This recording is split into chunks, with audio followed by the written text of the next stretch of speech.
Shiinuhu waa waddanka ugu dadka badan leh caalamka waana dalka labaad ee waqti xaadirkan ugu dhaqaalaha badan adduunka. Waxa uu ka hormaray warshadaha yaryar ee soo saara qalabka tiknoolajiyadda iyo elektarooniga ku shaqeeya ee adduunka. Waxa uu kaga hormaray warshadaha wadamada reer galbeedka ee qalabka yaryar marka laga reebo midka waaweyn.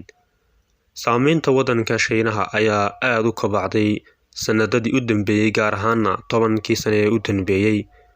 Waxa uu keenay fikir ka duwan qaab dhismeedka Mareykanka iyo reer galbeedka ee maalgelinta wadamada soo koraya.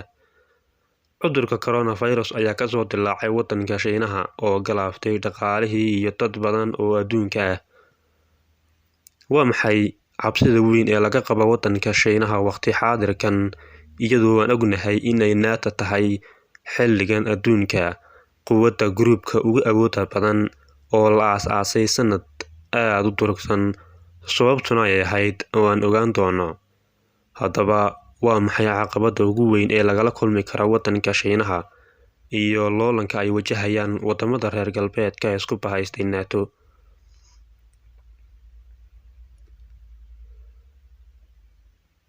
Shiinuhu wuxuu horumariyay quwaddiisa nukleerka iyo midda dhaqaale ee uu ku leeyahay caalamka, isagoo saameyn ballaaran iyo isku ballaarin ku yeeshay wadamada saboolka iyo kuwa soo koraya. Qaabka waddanka Shiinuhu u horumariyay militariga waxa uu hoos u qariyay qaabka uu horumarinayo uraniumtiisa militariga. Sidoo kale Mareykanka oo iska leh hay'adda sirdoonka ee ugu ballaaran caalamka, iyo sidoo kale hay'adda hawada sahamisa ee ugu ballaaran adduunka oo hay'adda NASA, taas oo saameynta hawada sare iyo koonka ka warbixisa. Haddaba wixii ku cusub ayaa haatan wajahaysa loolankii ugu darnaa muddo 10 sano ah, tan iyo midowgii Sofiyeeti markii uu bururay. Loolankaas oo ka imaanaya waddanka Shiinaha kadib markii uu bilaabay inuu hawada sare ku sameystay space saldhig militari oo isaga u gaar ah, halkaas oo uu dabayaaqadii bishii May ama horaantii bishii May uu ka soo fakaday gantaal markaasi ay ku wadeen goobtaas oo aad u ballaarnaa, kaas oo ay ku wargeliyeen caalamka inuu jiro gantaal ka soo fakaday isagoo taagan spaceka hawada sare. Haddaba intaynu gaadhin sababta loo aasaasay NATO, waxaan eegaynaa saameynta militari ee waddanka Shiinaha iyo tan Ruushka. Labadan dalba waa laba waddan oo ka soo horjeeda nidaamka dimuqraadiga ee ay ku horumareen wadamo fara badan oo barwaaqo sooran ay ku noqdeen, gaar ahaana kuwa reer galbeedka Mareykanka iyo Yurub. Marka laga yimaado saameynta ay leedahay dimuqraadiyadda ku sii fidaysa adduunka, labadan dal ee diktaatoorigu ka arrimiyo ayaa iyagu horumariyay dhaqaalaha iyo awoodda. Waana laba dal oo isgarabsanaya, waxaana ay beerka u galeen cabsi awgeed wadamada reer galbeedka oo ku midaysan NATO, quwadda la dhihi karo tan ugu awoodda badan maanta ee markaas iska caabin karta, iyadoo ay wadamo fara badan oo wadnaha farta kaga haya inay burburto NATO ay ka digayaan khatarta waddanka Shiinaha iyo Ruushka oo isgarabsanaya ay leedahay. Waxaa muddo dheer caalamka kaga soo talin jiray wadamadan reer galbeedka oo gumaysan jiray qaar fara badan oo ka mid ah adduunka, balse maanta waa kuwa gacanta ugu jira waddanka Shiinaha. Waxa uu u maalgeliyay qaab ka duwan kuwa iyagu gaarka u maalgeliyeen siyaabo kala duwan oo uu ku horumariyay Shiinuhu. 2013kii wuxuu bilaabay barnaamij gaar ah oo ka duwan sida ay u maalgeliyaan wadamada reer galbeedku dalalka saboolka ah. Waxaanu bilaabay in uu isagu hawsha uu qabanayo uu gacanta ku hayo dhaqaalaha iyo qalabka iyo maamulka hawsha iyo meesha laga fulinayo, sida jidadka uu sameeyo wadamada, dhismayaal iyo warshado yaryar oo wax u soo saara qaabab kala duwan oo uu ugu horumariyay dhinaca dhaqaale ahaan inuu ku maalgeliyo isagoo qalabkiina gacanta ku haysta iyo farsamo ahaanba. Taasna waxay noqotay mid aad u sii ballaarata oo ay ka soo kaban waayaan wadamada reer galbeedka ee wax maalgashan jiray oo iyagu markii hore dadka iyo wadamada yaryar ee soo koraya saboolka lacagta u dhiibi jiray, kadibna idinku sameysta dhihi jiray.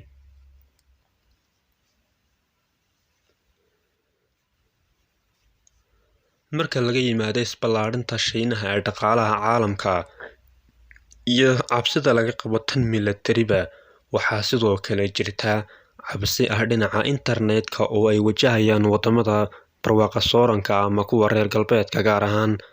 Cabsidaasna waa tan internetka oo lagu jabsado daatooyinka iyo sidoo kale xogaha keedka ah ee loogu talagalay qaababka markaasi horumarineed haddii ay tahay mid military iyo mid gaar ahba in la jabsado, taas oo inta badan lagu eedeeyo wadanka Ruushka. Midowgii Soviet xilligii uu jiray ayaa la aasaasay NATO 1949 markaas uu socday dagaalkii qaboobaa ee adduunka. Bariga Yurub waxay qarka u saarnayd in uu la wareego gebi ahaanba Yurub midowgii Soviet oo ahaa awood aan lasoo liicin karin. Iskarabsiga ay iskarabsadeen midowgii Soviet-na uu dhinac ka soo jeeday iyo wadamada reer galbeedka oo dhinaca NATO saas ku aasaasantay ayaana lagu jabiyey midowgii Soviet. Waana waxay ku dhaataan haatan iyagoo sheegaya ama xoghayaha ugu sarreeya NATO wuxuu leeyahay haatan muddo 10 sano kadib dagaalkii qaboobaa ee adduunka, adduunyadii oo dhan ayaa is bedeshay. Marka waa inaan bedelnaa qaabkii hore iyo qaab fikirkii aan adduunka ku maamuleynay, waana fikirka ay qabaan inay kala hortagaan Shiinaha iyo Ruushka ee quwaddu sii kordhayso. Loolankan adag ayaa dhinacyo fara badan taabanaya oo ah dhinaca maalgelinta, tartanka hawada sare ee uusan Shiinuhu haatan wax ku cusub ay tahay oo uu Mareykankuna u arko laf dhuun gashay.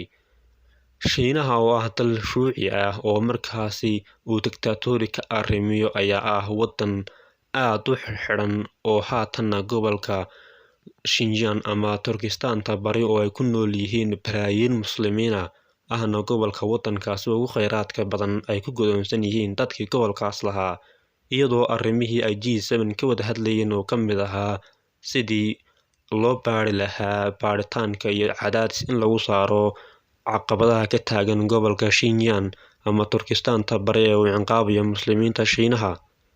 Ruushka oo ah burburkii midowgii Soviet wuxuu haatan cabsi ku sii yahay wadamada Yurub kadib markii uu qabsaday gobol ka tirsan dalka Ukraine oo isagu hore uga go'ay midowgii Soviet haatanna ka mid ah midowga Yurub ayaa haatan kala wareegay 2013 gobolka bariga oo halkaas oo ay ka aasaasay yihiin kooxa uu isagu taageero iyo ciidamadiisa kuwaas oo haatan iyo mar kastaba cabsi ku ah wadanka Ukraine oo ka mid ah Yurubta kale.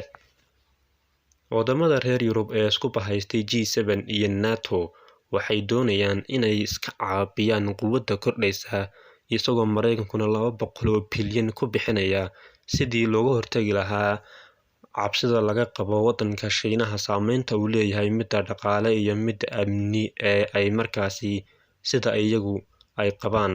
Waana xaqiiqada Shiinuhu in uu sii kordhinayo awood ahaan, dhaqaale ahaan iyo cilmi ahaanba, isagoo aad u kobcaya sanadba sanadka ka dambaysa.